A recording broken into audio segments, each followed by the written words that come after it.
He's getting older. Hello there. Oh, hit the button. But not wiser. Everybody has affinity for This is the Lefty Show.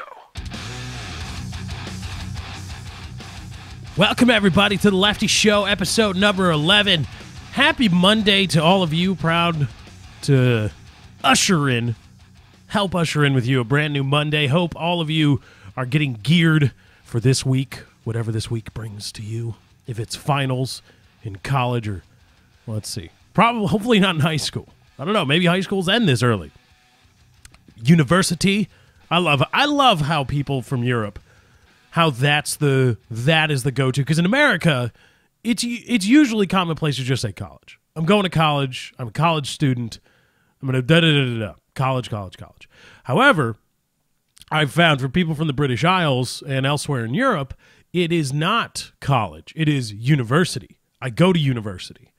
I am enrolling in university. I am a university student, et cetera, et cetera. And it gives it, if not, I'm sure perhaps the education system is better there, undergraduate, postgraduate, whatever. Perhaps it's better over there in the British Isles / the rest of Europe. I just like that it's university is the word used to describe it. It gives it an air of I don't even know. It gives it a better air than college. University. College. Now, I know that college is also used in that system. Like you go to college and then university. I don't understand. Here in America, there are colleges and there are universities, but they are all universally referred to as colleges. That's kind of what we got going on here, and I just like that air that university. It's the same thing with cell phones. Cell phone here in America. In America, it is cell phone. Yeah, pick up my cell phone. I'm getting a new cell phone. I got a new cell phone. Check out my cell phone. Everything is cell phone. Sell. Okay, it's the name is kind of reminiscent of the technology behind it. However, in the UK, or the British Isles, in the British Isles, everybody says mobile, or at least my limited exposure to that culture has indicated to me that most people refer to it as their cellular telephones as their mobiles. And that's just so cool. Like, oh, my mobile. Oh, I'm going to get a new mobile. It's just aluminium. Vitamins. I'm not so big on vitamins. But saying aluminium, actually saying it right. Aluminium. Oh God, it's so cool. So many words from across the pond, as they say, that I wish would make it over to America. Mobile is one, because I'm sick of saying cell phone. I've been saying cell phone for pretty much since I could speak. There were cell phones when I was when I was younger. When I was a kid, there were not many people had them, and they were the gigantic bricks that you needed a briefcase or an attaché case. It's actually an attaché case. Very few people actually carry briefcases. They carry attaché cases. But they were cell phones, and I've said cell phone my entire life. I'm looking for something new. I want something new in my repertoire. I want to go mobile, but I can't be the only one. I can't be the only one in my close circle of friends or on the internet from America saying mobile when referring to mobile phones. I can't be the only one. So you need to help. You need to help me in this cause, in this mission. If you want to help us out, head on over to imraising.com/6. I'm just kidding. But start saying mobile, Americans. Let's get rid of, or mobile. Mobile's fine. You don't have to add that long I sound. It sounds cool, though. Admit it. Mobile. It sounds cool. You don't have to say it if you don't want to. You can say mobile. Some people might get confused with the gas station. That's all across the country. But Let's move away from cell phones. Let's start a movement. No more cell phone. Mobile. Not even phone. Not even mobile phone. Mobile or mobile. I prefer mobile. That's what I'm going to do. That's what. Anyway, welcome to the Lefty Show, everybody. Been doing really well. Really excited to bring you guys these shows. It's been going amazingly, going swimmingly. And I appreciate everybody that's been watching on YouTube, liking and favoriting and subscribing, sharing with your friends, family, and coworkers. It's how the show you can help the show grow if you want to do that. So go ahead and share it. I know some people at least said they were. I don't know if they actually did. There were some people though who said that they were sharing the Lefty Show with their mom on Mother's Day. I don't know if that's true. I appreciate if it is true, I appreciate the attempt, but I'm sorry that your mom probably hates you now. If that was your present for moms on Mother's Day, where you show up, hey moms, check this out. It's the Lefty Show. And here's some jackass rambling for an hour. I hope that wasn't your present. If it was, thank you for sharing the Lefty Show. I'm sorry your mother now hates you. Probably your father too. And any siblings you have. Because you showed your mom an episode of The Lefty Show as her gift on Mother's Day. But I appreciate it. And I hope you all had a great Mother's Day. And if you want to help out The Lefty Show, you want to help get us and keep us on iTunes, studio upgrades, all that kind of stuff. We are not officially monetized as of right now. If you want to do that, you can go to imraising.com/643productions. That's a little P on productions. imraising.com/643productions, and you can donate and help out the show, and I would greatly appreciate it. Thank you to everybody that's been donating. You guys are amazing and awesome. There's a link in the description. Click it now.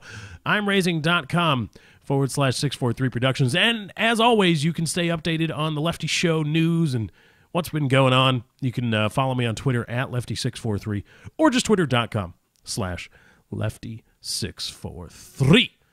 A brand new week. You know, this is a somber show because this may in fact be the last episode of the Lefty Show with my Rode Procaster microphone.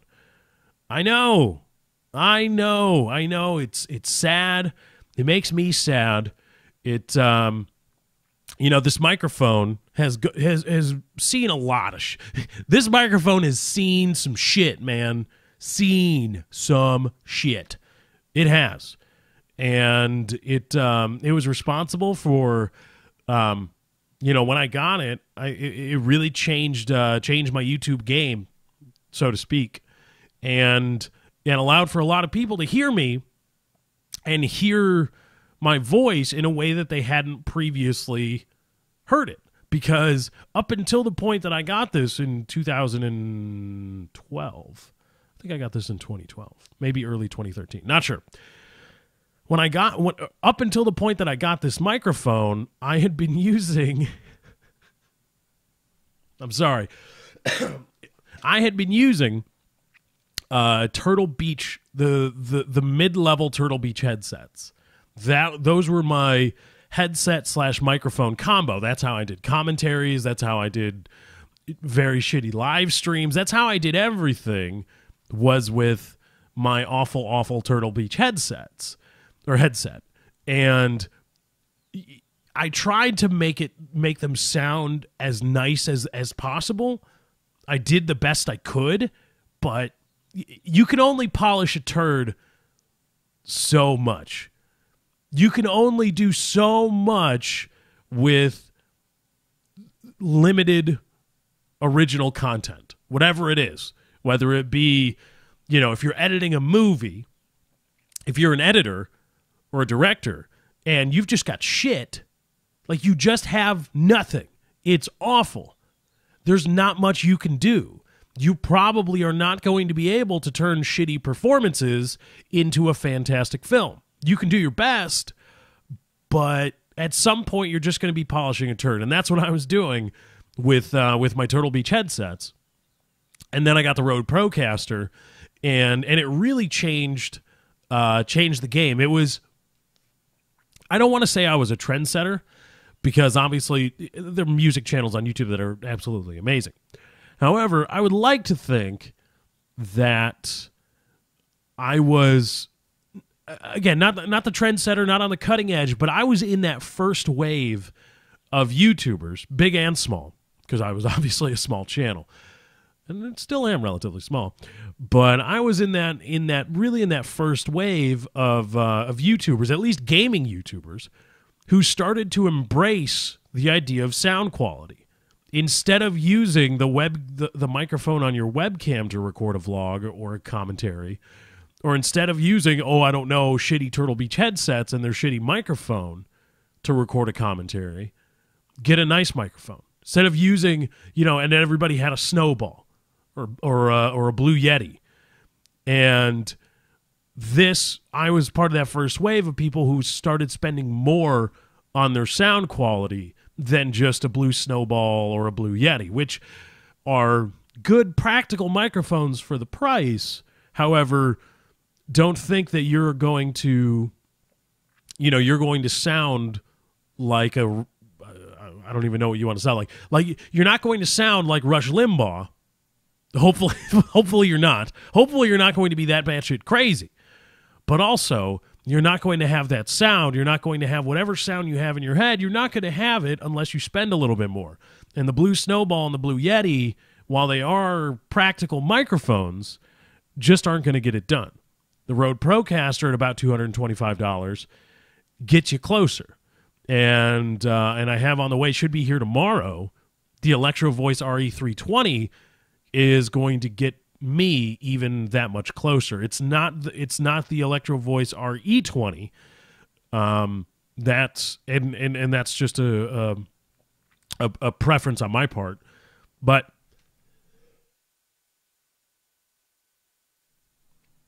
excuse me, but there should be a better sound. Perhaps a little bit different, but I think different in a good way. A better sound coming to you, hopefully, maybe even tomorrow for the Lefty Show. Perhaps. Bonerama! It'll be a bonerama of sound tomorrow for the Lefty Show. The Electro Voice RE320 will get here. I'll have to redo my EQ stuff and record a few things just to test it out. And I think I need a new board because I'm pretty sure that somehow, that panning issue is microphone related. Whether it be because maybe it's microphone related. Who knows? Because the music, the audio, the drops, all those things aren't panned. They're not off center. However, the microphone, when I start speaking, when I look at the levels in both on my board and in Adobe Premiere, they're off kilter. So I don't know. Maybe a new microphone will fix it. Maybe I just need a new board. Maybe it's a bad line. There's a whole bunch of things I could do. But most importantly, there's going to be a new, louder, clearer, brighter, I think is the term that everybody uses. The term du jour. It's going to be a brighter sound for the Lefty Show. Hopefully a little bit less echo so that I can get up a little bit closer to the microphone. The Electro Voice RE320 has a hotter signal than most other dynamic microphones, which means I can speak at the same volume, however not have the gain turned up so loud, which would mean there's less echo, less things being picked up by the microphone. And I don't know why I need to, because I'm not talking about whispering. It's not what I'm talking about at all. This is NPR, all things considered. Welcome to NPR. Just listen to everything smack around in my mouth right now. All the things that you can hear. All the things that you can hear. Sibilance, sibilance, sibilance. My apologies. This fucking, whatever this is that's inside of me won't go away. It just won't. It's not allergies. It's something else, and it won't fucking go away. I've been taking, how I know it's not allergies, I've been taking allergy relief medicine, nothing, to no avail. And now I'm just waiting for this to go away. I'm waiting for my immune system to probably kick into gear and kick this fucking bug, whatever it is, out the door. It's just not happening. What the fuck? What is going on here, immune system? Helper T cells? Let's go. White blood cells? Go to work. Do I have to go sit in a sauna and sweat this out? Should I ride my bike for 45 minutes? And just sweat, wear a beanie and wear some a hoodie and stuff and just sweat and take a hot shower and just hopefully sweat it out? I don't even know. I shouldn't have to do this. I have an immune system for a reason, but apparently right now they're on like breakers. Maybe they're on strike. I don't know. It's stupid. The first one left. My immune system conquered this bug the first time around 2 weeks ago. It's in a couple days. I had a fever, and it's just like my body was like, the fuck out of here. Like, you're going to try to fuck us up, but here's what we got. We've got the mucus system. We're just going to all over you. Yeah? Lots of people do that. Porn stars do that. We'll be talking about them later in the show. I'm just going to all over you. We've got body temperature. We're going to cook you in the oven that is this body. And so we're going to raise the temperature. I mean, it's going to be uncomfortable as shit for the owner of this body, for the consciousness, but the system as a whole is going to be okay. And we're going to get you out of here that way. Oh, and also we've got these white blood cells and T cells and stuff like that. So good luck. Bring it. And it did. It kicked ass. Swept the battlefield. But now this thing's mutated. It's come back for round 2, coming out of the corner, and it's swinging. It's not good. You know, it's jabbing. It's working the jab. The jab's connecting, and it's suppressing my body's attack. And let's go here. I'm mixing metaphors, of course. I went from boxing to a more military metaphor, but still, what are you doing? I'm sick of trying to not have to blow my nose while recording a show, or trying to not have to cough while I'm recording a show. Not because it's unprofessional, but because the coughs are fucking nasty, because they're productive, which is good. But still, it sucks. When your job is talking or speaking, it fucking sucks. But what's really cool is, Katie, you know, I had never really grasped what a fever was for a while. I thought that it was something that a bug or a virus was doing to you. What I didn't know until Katie explained it to me, and yes, it took me 26 years, that a fever is your body trying to cook the bug. It's your body trying to kill whatever's messing you up.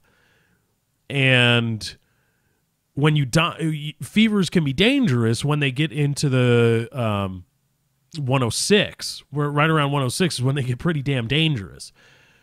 And so that's about 8 degrees above what you're normally at, or 7.4 degrees.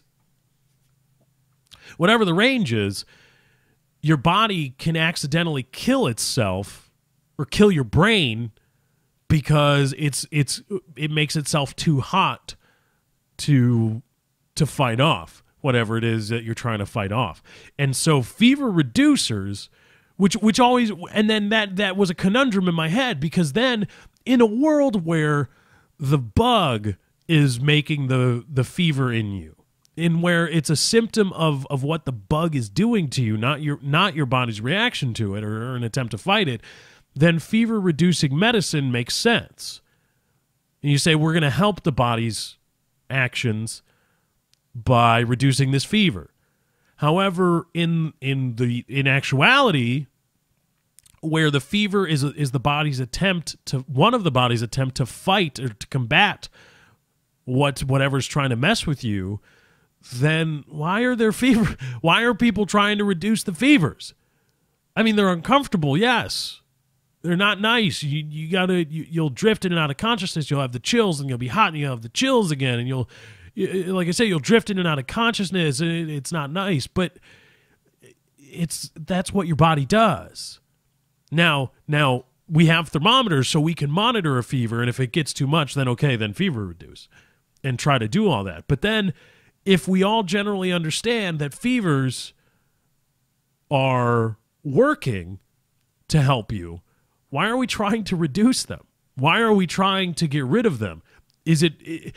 Are people just that? It's like, it's that much of an inconvenience. Fuck it. I will rather be sick. I will purposefully hamper my body's capabilities to fight this bug so that I can not feel uncomfortable for 24 hours. And if that is the case, well, son of a bitch, that's all right. Maybe it's better to just, if you have a fever, monitor it so that it doesn't go crazy.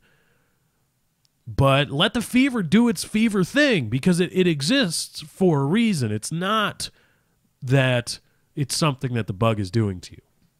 And then I realized there was a series of pictures on Reddit that were microscopic images of your body's defense systems, T cells, white blood cells, and it showed them attacking different things in a petri dish, in living cells.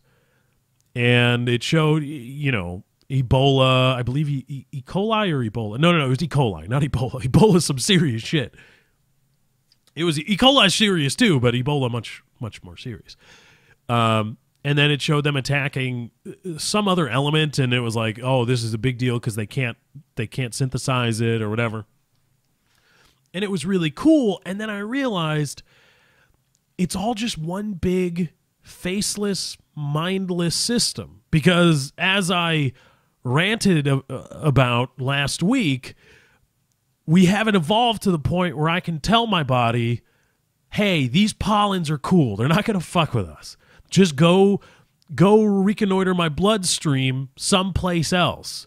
Leave these pollens alone.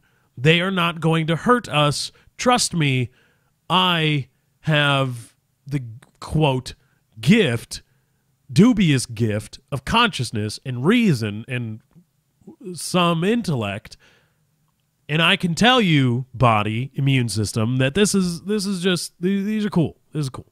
Don't worry about it. And we don't have that. So, okay, since we don't have that, all these responses, all of them, are just a mindless system of things. You know why? We like to personify things like the immune system. Your immune system does this, and your immune system is fighting it. And we personify all things like that. We personify fighting off a virus, fighting off an infection, and anything else.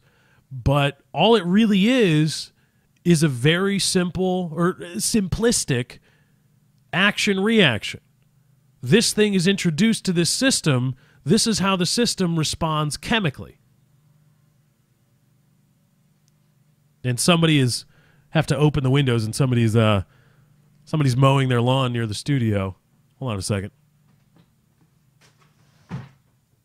There we go. Got to get soundproof windows now, too. Got to get soundproof everything. Hopefully not with the new Electro Voice RA320. Anyway, it's a system. It's not taking commands from anything. It is just the way our immune system acts, the way that it does, is because that is the only way it could act in order for us to be here. That is the only way that things can come about in order for us to be here, in order for the immune system to be what it is. If it was anything, if it was different, if it reacted differently, if it played out differently, it wouldn't be our immune system. It would be something else. Just like evolution. Evolution isn't a thing. Everybody likes to personify evolution and to a greater extent Mother Nature. They personify it. Nature finds a way, Jeff Goldblum said. Or Geoff Goldblum. Nature finds a way. That guy. Jurassic Park. Fantastic film. Nature doesn't find a way. Nature just is. Nature is our word for a collection of systems that are faceless, that are mindless, that are without really conscious direction.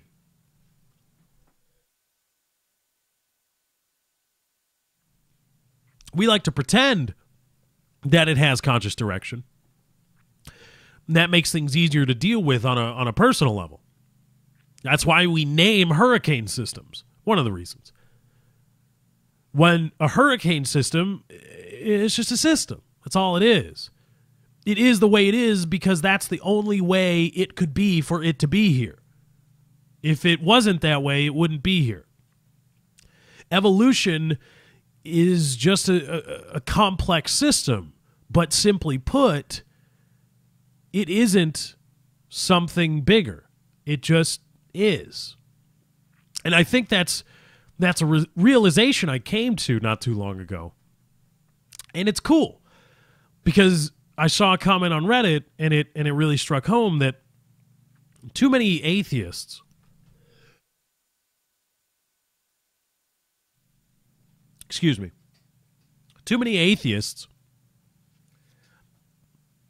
just use Mother Nature as a stand-in for God. They use evolution, Mother Nature, and natural selection, and all this stuff. They use it as a stand-in for God, as a stand-in for some other higher power, when evolution isn't a higher power. It is the name we have come up with for complex systems interacting with each other and reproducing. It doesn't have a set direction. It doesn't have anything like that. Just like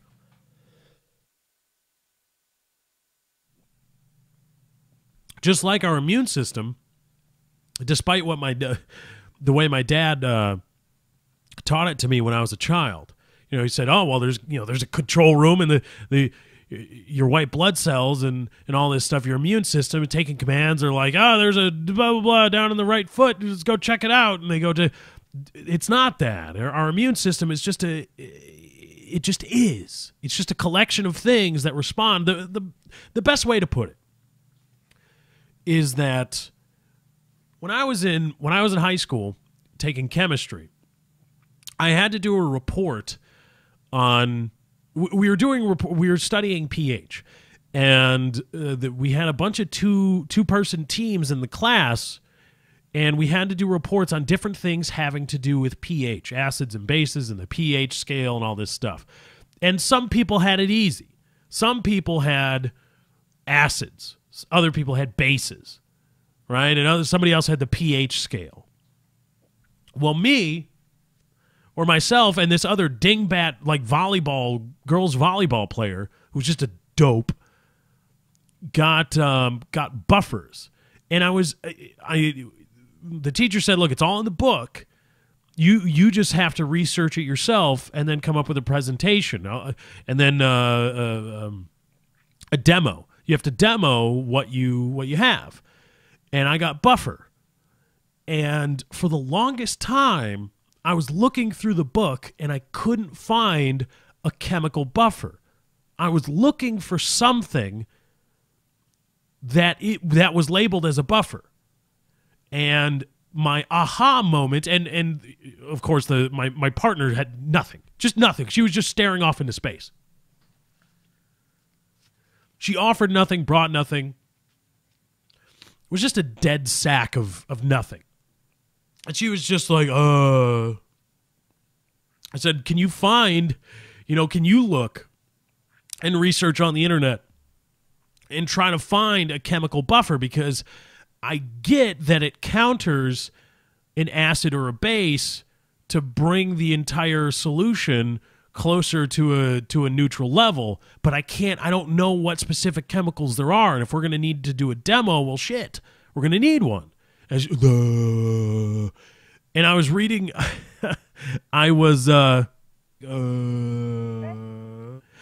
reading the book, and I had, I guess, an epiphany where I realized that there isn't, the fact that a chemical is or is not a buffer is dependent on the system at the start time.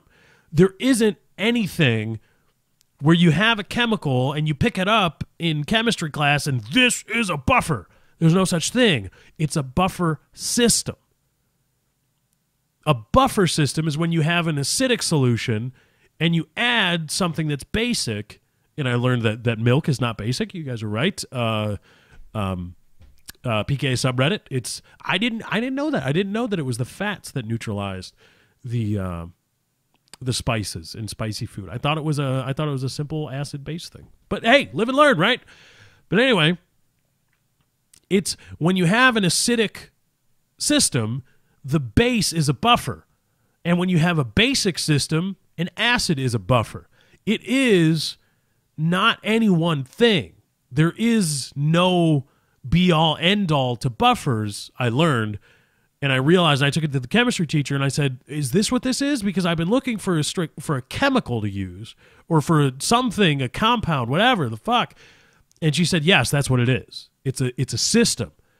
It is when you add a base to an already acidic system, you have created a buffer system because the pH will slide back towards neutral.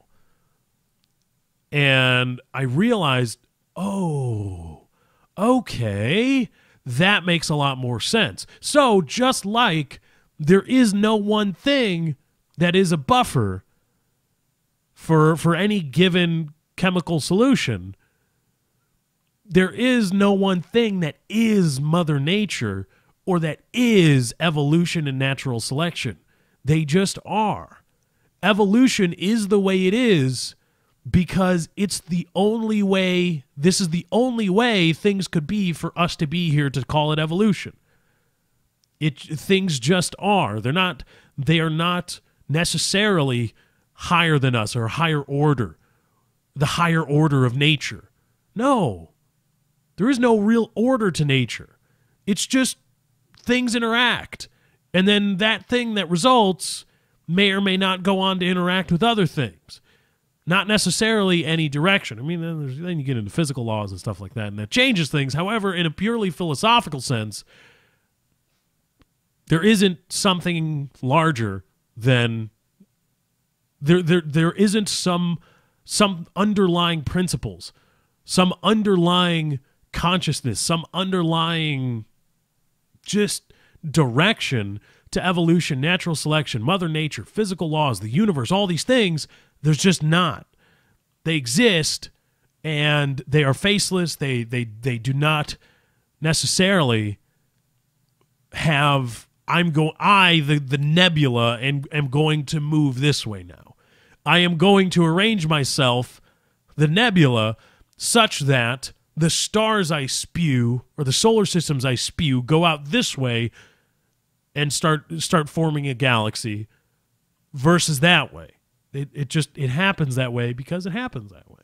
And I think, I totally agreed with that Reddit comment that said too many people get all caught up in the idea of evolution and stuff. Too many atheists and people that don't believe in God or are trying to find something else to explain the things we see that don't involve God. Too many of them rely on, well, evolution will fix it. Evolution, it's not a thing. It's not an entity. It's just a complex interaction of systems. There isn't one buffer. A buffer is not an entity. A buffer is the answer to an acidic or basic system to bring it more towards neutral on the pH scale. And so that's how high school chemistry helped me solve the mysteries of the universe. That's how high school chemistry can help you kids. That's why it's taught, basically, for stuff like that. All right, let's get into a little news here. Talking a little news. A lot of things happened over the weekend. The NFL draft, talked about it last week during I believe episode number 8, perhaps episode number 9. NFL draft has come and gone. Lots of stuff. Johnny Manziel went in the first round. The Cleveland Browns nabbed him at the number 22 overall pick. Good for Johnny Manziel. Johnny Football. Lots of millionaires made over the weekend in the NFL draft. But here's the big story coming out of the NFL draft. Michael Sam was picked with 8 picks to go, selected by the St. Louis Rams as a defensive end. Michael Sam is being the first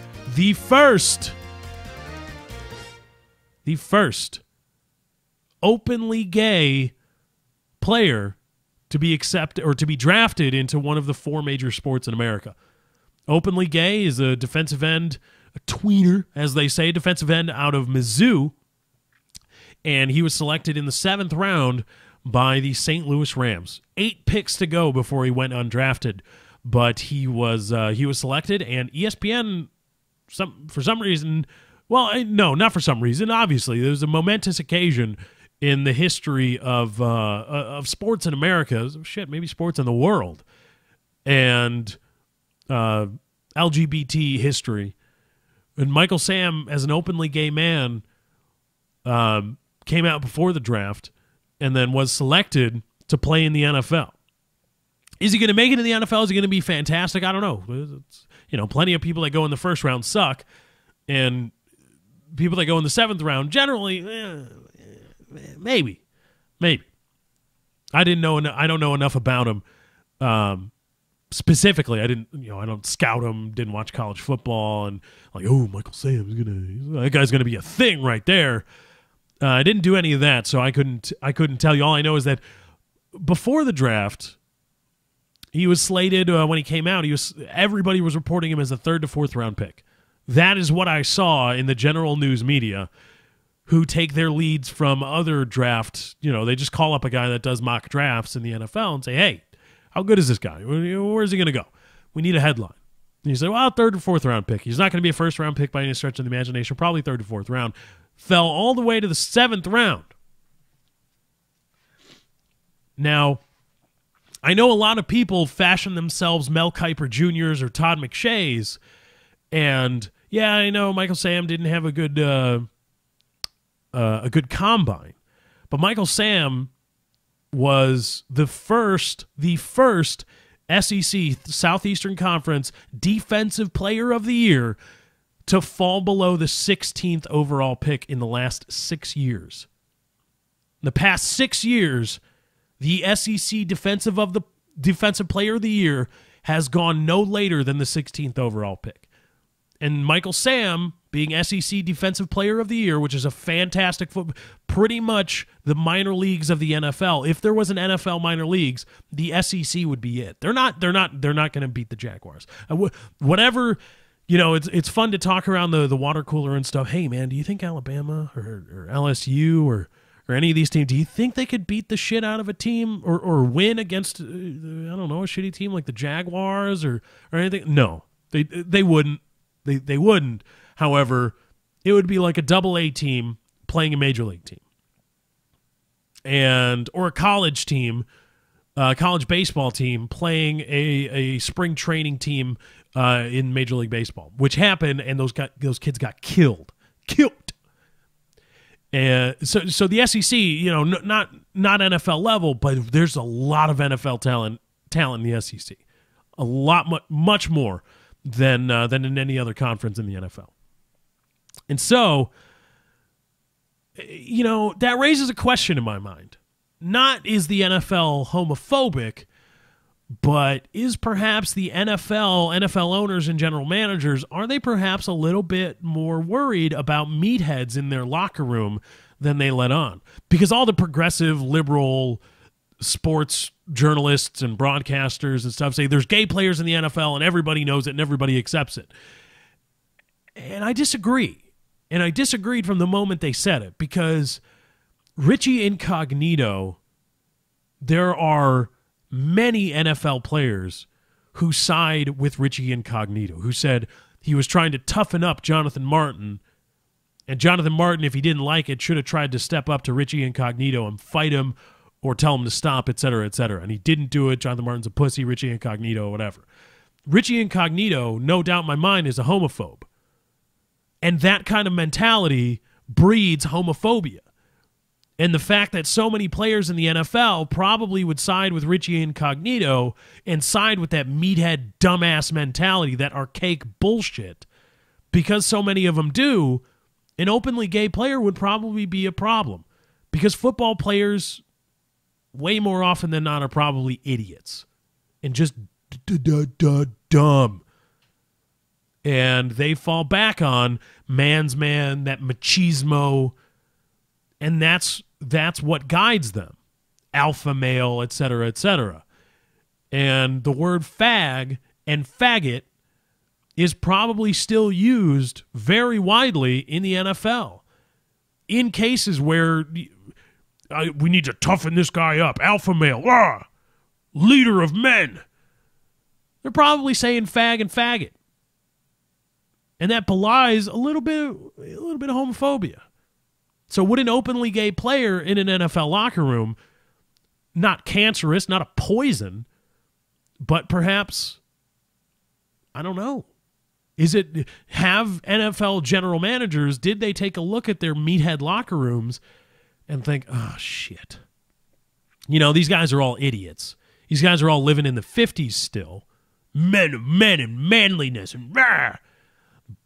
But I got a business here. And, Michael Sam, being an openly gay man,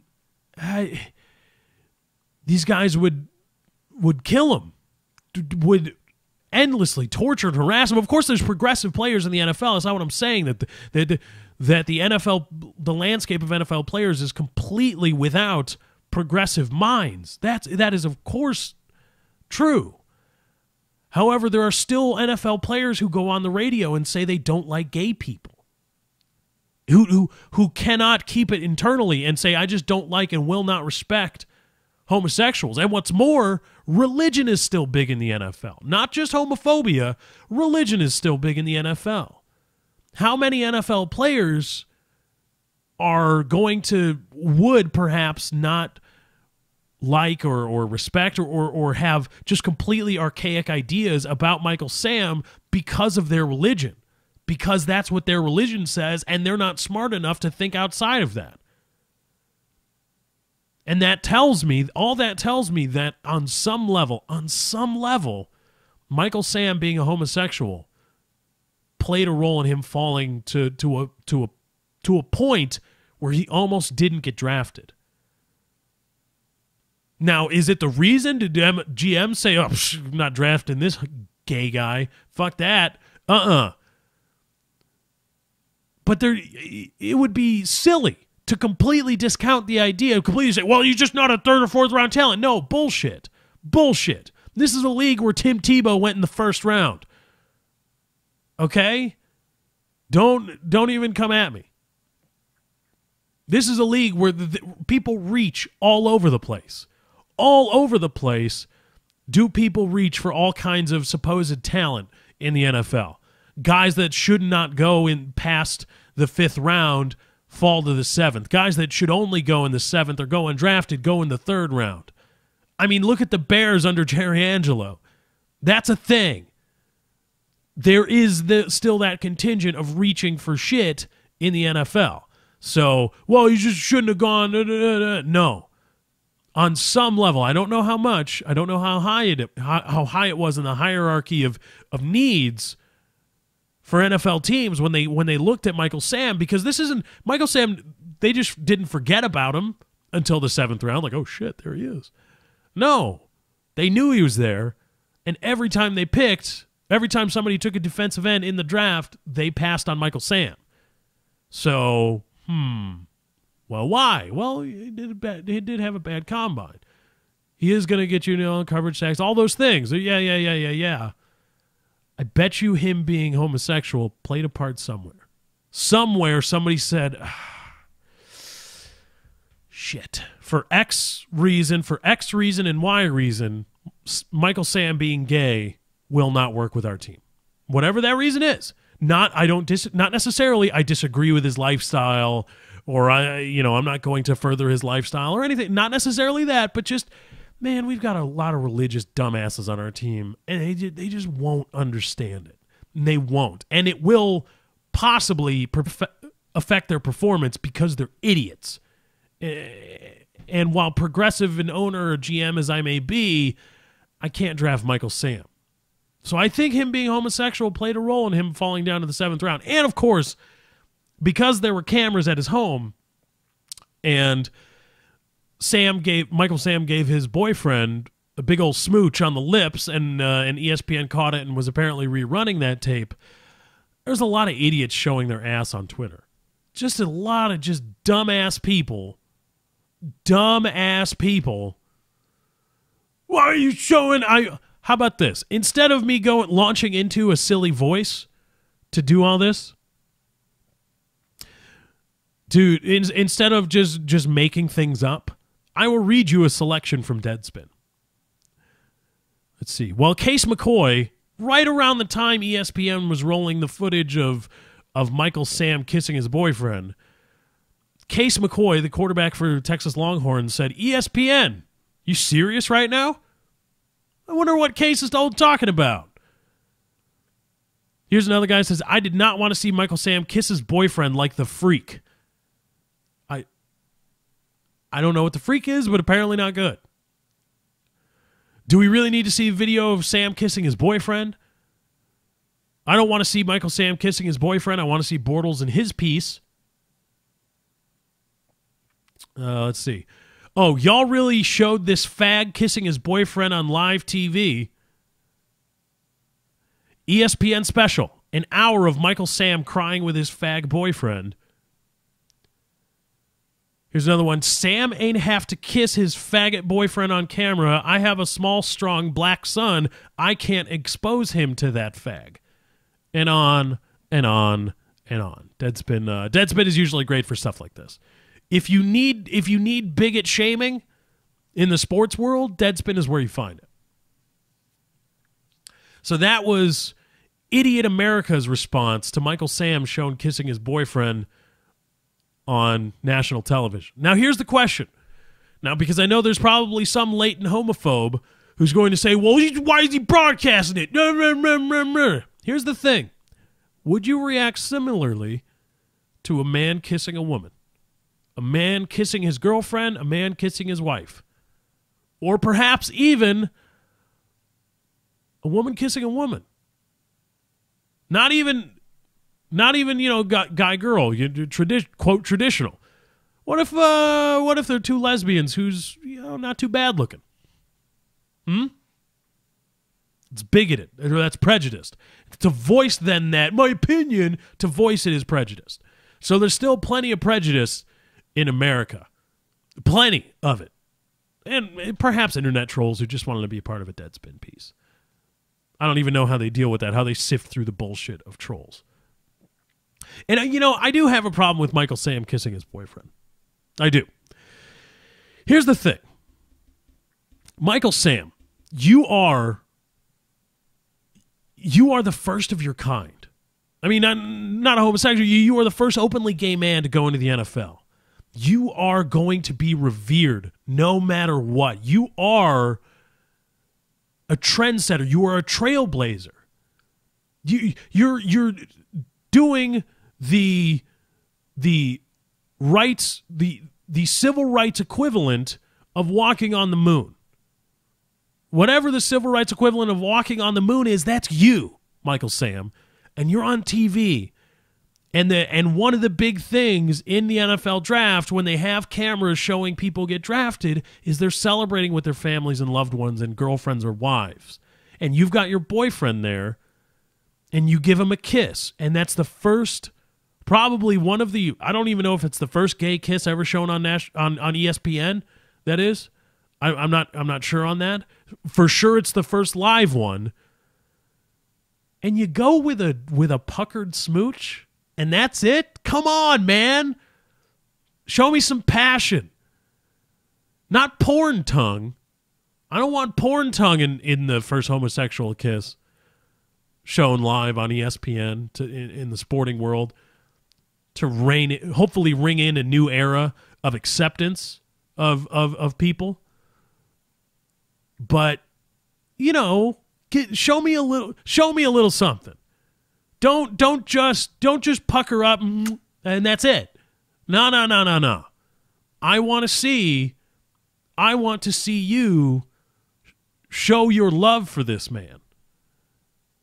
And try to, and of course it was very moving to see Michael Sam cry and really live the moment afterwards. It's not just about the kiss. And as a whole, it was amazing. But I do got to deduct some points for the little puckered smooch kiss.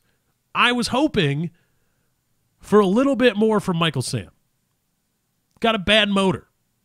All right, you got to question his motor if, with all eyes on him, throwing open the door for gay people everywhere, especially gay people in sports, and especially gay people in football, and saying, here I am, I'm making it, you can too, and it's okay. You go with a puckered up smooch. I got to deduct some points. I got to question your motor, Michael Sam. Now in ISP news, heading on over to ISP news, the FCC, the head of the FCC, is supposedly going to, this has been a lot of talk, the FCC is, there was a leaked story that net neutrality would be killed effectively, not just by the court ruling, but by FCC revising their guidelines for ISPs that would allow for internet fast lanes, for ISPs to contract with content providers to construct fast lanes, effectively slowing down everybody else. And the internet was abuzz with this news. However, it is coming out now that the head of the FCC is revising the plans and going to toss some oversight on top of whatever new plans they're coming out with. Is going to say, oh well, maybe we shouldn't, we shouldn't allow ISPs to just contract willy-nilly with content providers to create fast lanes. Maybe that's not a good idea. As a result of outrage on the internet and calls and letters and emails to the FCC offices, and in response to all that, they've said, well, okay, we'll put some oversight of just bureaucratic bullshit, okay? Because, in fact, what they're really doing is just, we're still going to do it, but we're going to try to throw everybody a bone. And here's my message to everybody that's reading these headlines and thinking they're winning. You're not. And here is my message to everybody who's reading these headlines and wishing for more regulations. Stop. Stop calling for heavier regulations of ISPs. Just stop. Because you're not going to win. Even if you get those regulations put in place.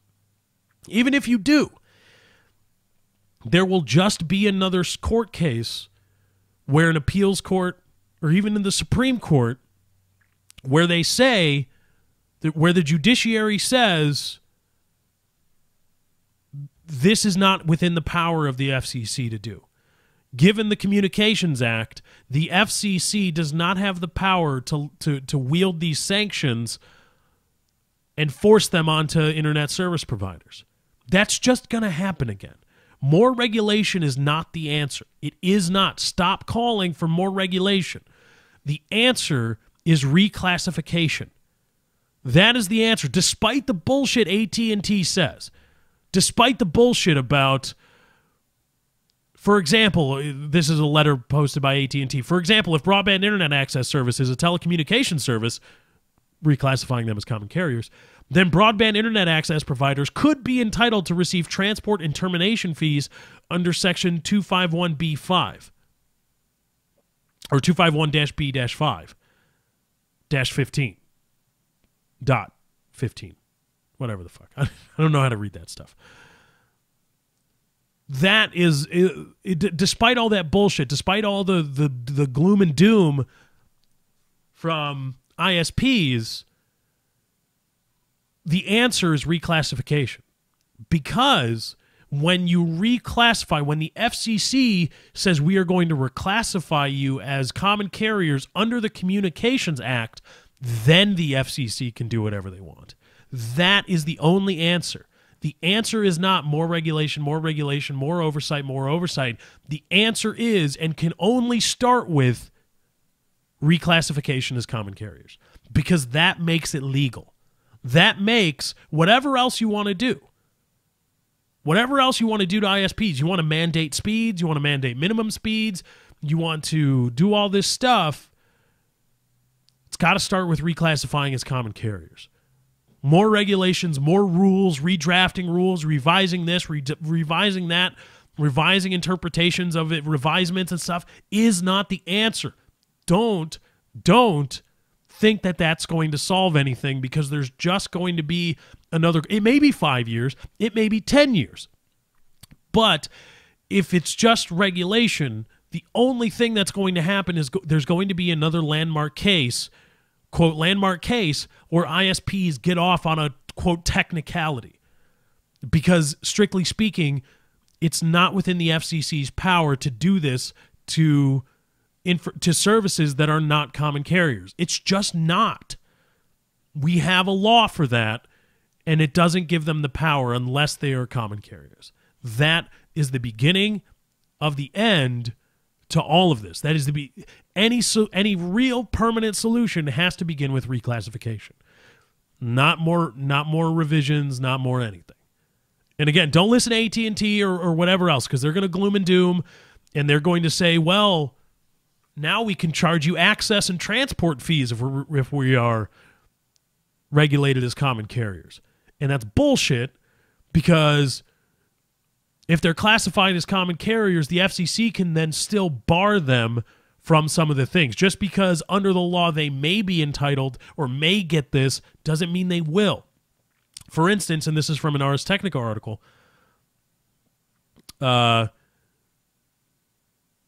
this is nothing entitled to. This is from, let's see, who is this? Who's saying this? Matt Wood is the policy director of consumer advocacy group Free Press.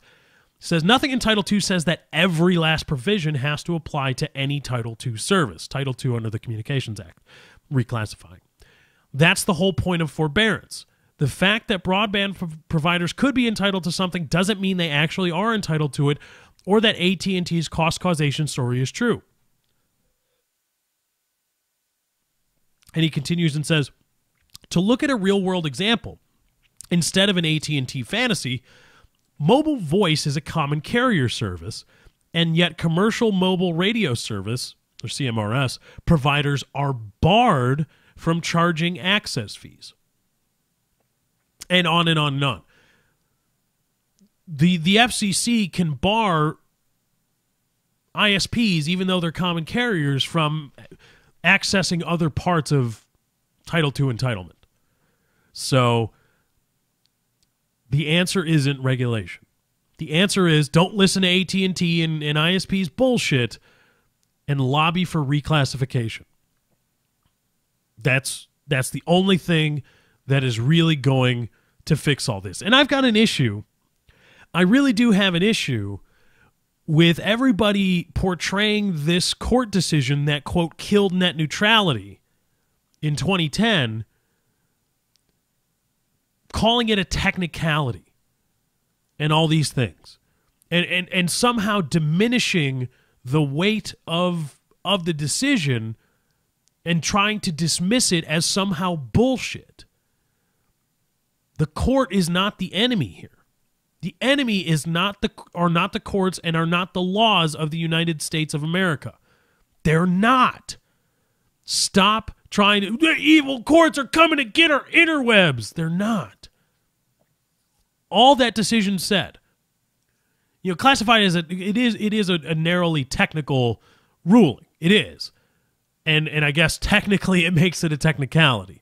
However, there's no question that people use the term technicality in reference to court decisions as a way to somehow dismiss them or diminish their value, somehow say that they're bullshit or imply that they're bullshit or not really real.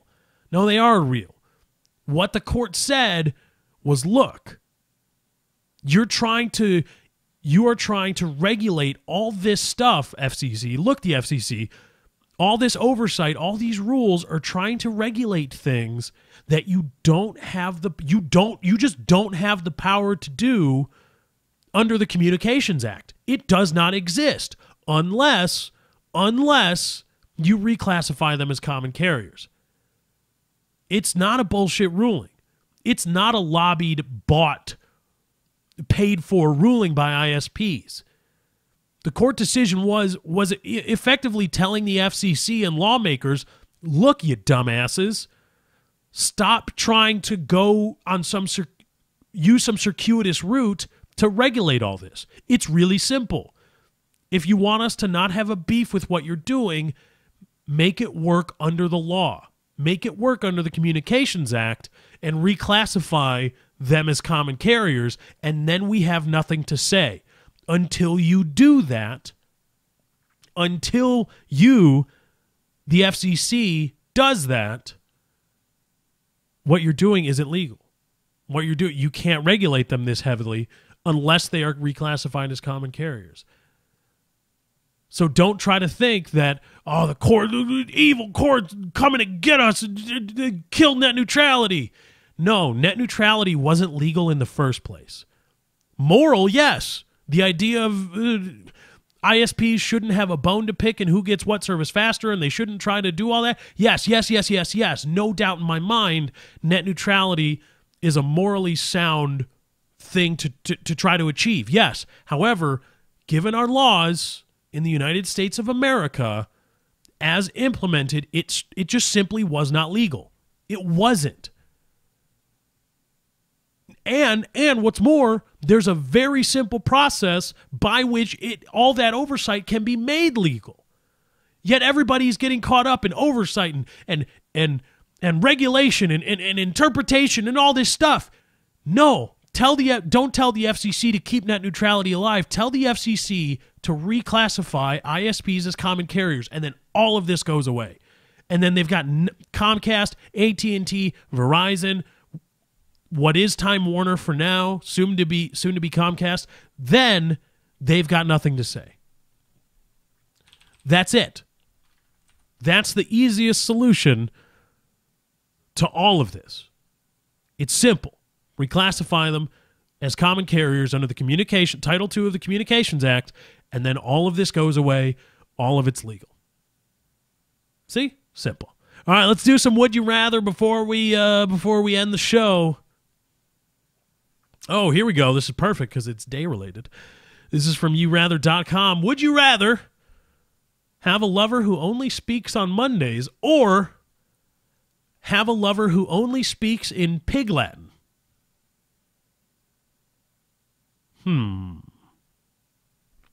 Let's try something else.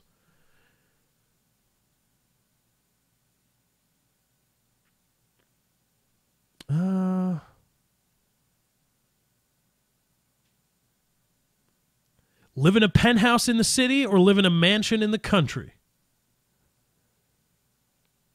Okay, here we go.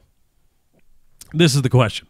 Would you rather live in a penthouse in the city or live in a mansion in the country? And for me, the answer is live in a penthouse in the city. Not because I particularly enjoy city living. It's a lot different than probably many people are used to. It's that if I lived in a mansion in the country, I'd have to mow the lawn. Because if I lived in a mansion in the country, I'm on a big plot of land. And apparently, for some reason, we have to grow grass. Not trees, not gardens with the rest of our property. It's common practice to grow lawns with grass that needs to be trimmed constantly. And I hate mowing lawns. That was part of a job I worked one summer in college, and it sucked. It's fucking awful. It is monotonous. It's just it's awful, especially on a big lot, because on a big lot, even if you have a riding mower, it's a very long, arduous process, and it's just like you go back and you go forth, and you go back and you go forth, and you go back and you go forth. So while I may have a lot of land, and I may have a nice big-ass house that I can do anything in, I got to mow the lawn. Or somebody's got to mow the lawn. And mowing the lawn is a pain in the ass. And it sucks. And I don't want to pay somebody to mow the lawn, so I'm going to have to mow the lawn. And I hate mowing lawns, so fuck it. I want to live in a penthouse in the city. Yeah, I got to take an elevator to my place. And access to my property, to my, not land, but to my property is dependent on a whole bunch of other things, on an elevator, on staircases, et cetera, that I do not own, and a building that I do not own. I just own the penthouse, or even rent the penthouse. Even though there's all those downsides, I don't have to cut blade one of grass when I live in a penthouse. So fuck mowing lawns. Fuck it. I want to live in a penthouse in the city. It would be a lot easier on my life. Knowing that when summer rolls around, I don't have to go out and mow the lawn. Oh yeah. We're wrapping it up. A little bit over an hour here of The Lefty Show. This has been episode number 11 of The Lefty Show. As we take it home here. Take it home, baby. I want to thank everybody for joining. Everybody that's listening right now, thank you all. Thank you for all for hitting the like button, favorite button, subscribing. YouTube.com/LeftyOX is where you find The Lefty Show. Soon coming to iTunes. Soon, brand new microphone. New sound coming. Thank you to everybody that's been sharing the show with your friends, your family, your coworkers. That is how you can help the show grow. If you want to help sustain the show, if you want to help sustain Lefty, 643 Productions, all that good stuff, you can go to imraising.com/643 Productions. That's little p on the productions. There's a link in the description box. Go ahead and click on that, and you can donate at your whim. imraising.com/643 Productions. Thank you to everybody for joining, everybody for listening. Everybody, if you want to follow me on Twitter, it's at Lefty643 or just twitter.com/Lefty643. I got to get out of here. That's my time. Thank you all for joining. I hope you enjoyed. I will see you hopefully tomorrow. Hopefully brand new sound. Thank you guys for joining. I hope you enjoyed. I'm out. Bye.